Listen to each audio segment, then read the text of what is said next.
సిందిగా కోరుతున్నాము.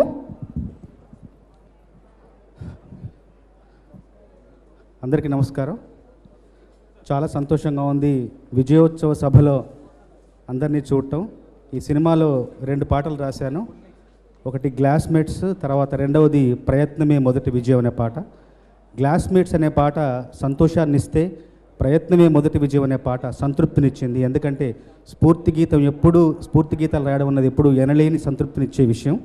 నేను సినిమా రంగంలోకి ప్రవేశించి 24 ఏళ్ళు అవుతుంది. 24 ఏళ్ల ఈ సాహితీ ప్రస్థానంలో మొట్టమొదటి స్ఫూర్తి గీతం రాసిన సినిమా చూడాలని ఉందిలో ఓమార్య చిరంజీవి గారికి రాశాను. చిరంజీవి గారి నుండి సాయి తేజ్ గారి వరకు ఈ ప్రస్థానంలో దాదాపు 35కు పైగా స్ఫూర్తి గీతాలు రాసే అవకాశం పరిశ్రమ నాకు కల్పించింది.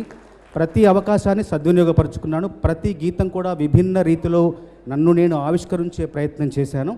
అందుకు పరిశ్రమకు అందరికీ ధన్యవాదాలు నేను తెలియజేసుకుంటూ, ఈ చిత్రంలో ప్రయత్నమే మొదటి విజయం అనే పాటలోని భావానికి మూర్తిమంతం ఆపాదిస్తే, మూర్తిభవిస్తే అది సాయితేజ గారని నా భావన. అందులోని కొన్ని పంక్తులు ఆయన చూస్తుంటే నాకెందుకో మళ్ళీ కొన్ని పంక్తులు పునశ్చరణ చేసుకోవాలనిపిస్తోంది. ఓడిపోవడం అంటే ఆగిపోవడం కాదే, మరింత గొప్పగా పోరాడే అవకాశం పొందడమే.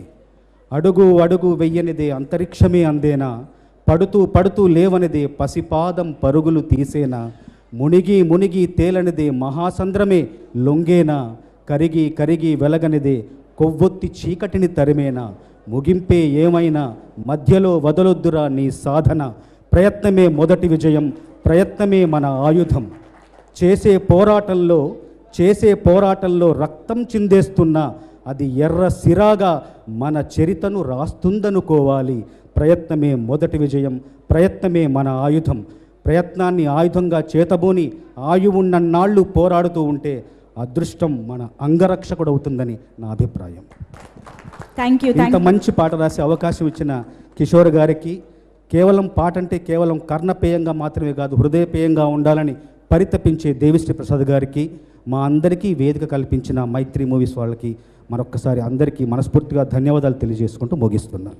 Thank you so much sir. ఇలాంటి ఎన్నో అద్భుతమైన గీతాలు మీ కళ్ళ నుంచి జాలువారాలను మనస్ఫూర్తిగా కోరుకుంటున్నాము. అలాగే ఈ సినిమాలోని విజయ్ పాత్రకి మాత్రమే కాదు, ఆ విజయ్